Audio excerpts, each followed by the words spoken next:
Hey there folks, Rel here. Here in the United States, we're celebrating our Independence Day, July 4th, and because of that, SOE has decided to release new firework launchers for each faction, among many other things. And there are going to be a lot of really awesome, really funny videos that will come of this weekend event because there are a lot of great YouTubers and machinima artists in the PlanetSide 2 community. So I'm going to leave all of that funny, entertaining stuff to them while I take a super serious look at this little toy. SOE has released 4 firework launchers that will take up your secondary weapon slot, so that's where your pistol normally goes.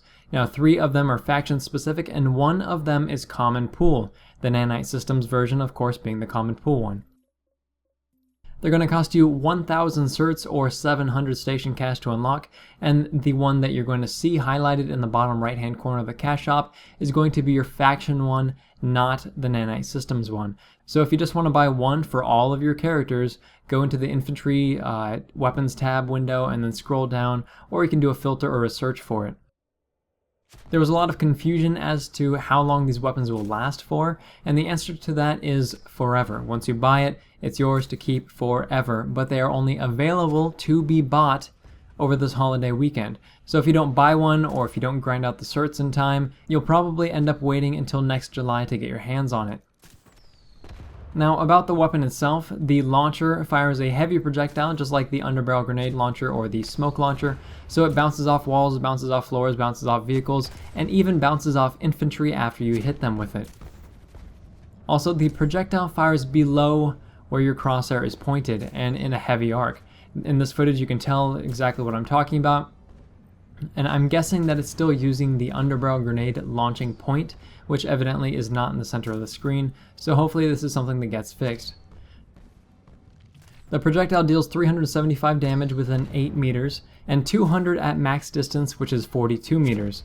That means that you're going to be looking at a 3-shot kill on enemies up close, or a 5-shot kill on enemies at range, as long as they're not using nanoweave armor.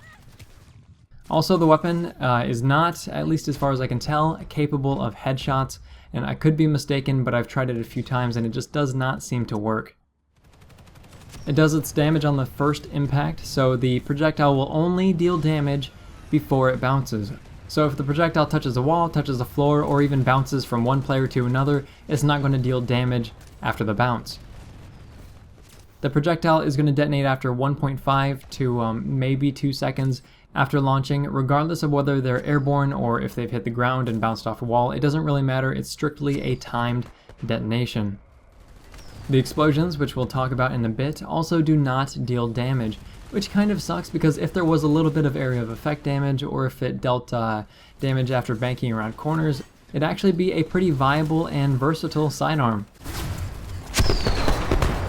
It only fires off 1 shot before reloading, and it has 20 ammo in reserve.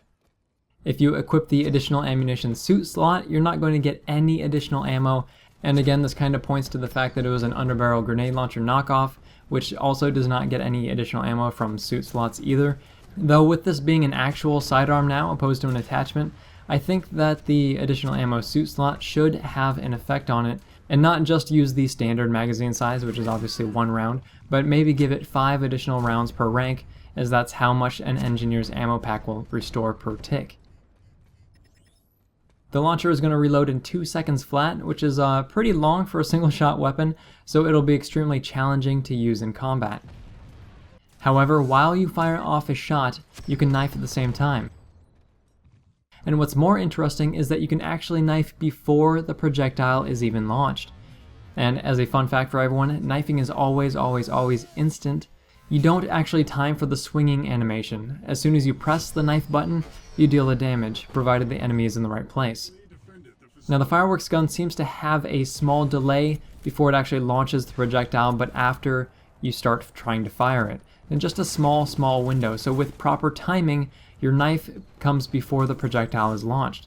And this is important for a couple of reasons. The first is that your kill will count as a flare gun kill opposed to a knife kill. And if you get 50 kills with the flare gun, then you're actually going to get a custom title named Pyro. So you can be Pyro whatever your name is. The other part is that if you knife and flare gun, it's an instant kill. Technically 2 shots, but it happens at the same time, so it's essentially a one-shot kill at point-blank range. Unless that person has a heavy shield on or is running nanoweave armor, in which case you're going to be able to knife them again right afterwards and kill them anyway. But if they're running max nanoweave and heavy shield, you're pretty much screwed. So onto the fireworks. There are 6, I believe, different types of fireworks, and you're going to get one that bounces around like laser beams, and one that cascades from the sky in a dome shape, one that sprays upwards, one that just creates a massive explosion, and one that creates a spiral with a small explosion at the end. All of them have different sounds, they have different lighting effects, but the coloring is based on your faction unless you're using a nanite systems launcher, in which case you're going to get access to all faction colors and green as well, which is specific to nanite systems.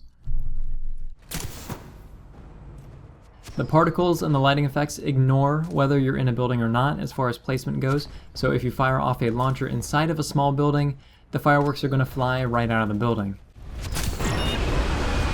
And this is the same for lighting. If you have a firework that is outside of the building, as long as it's nearby, that light is going to be lighting up the inside of the building regardless of line of sight. So this opens up a couple tactical advantages or disadvantages depending on how you want to look at it. If you're in a dark place, you fire off a rocket, it's going to light up the whole room, like a lot.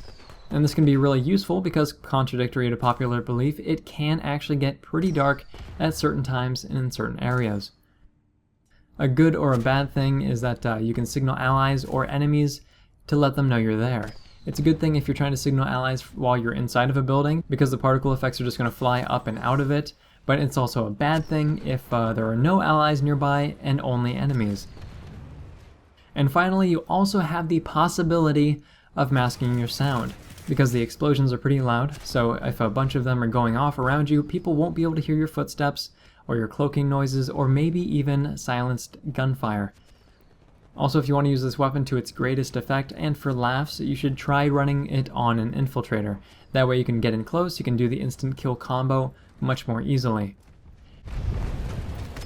But is it ever really going to be a competitive sidearm compared to the other options?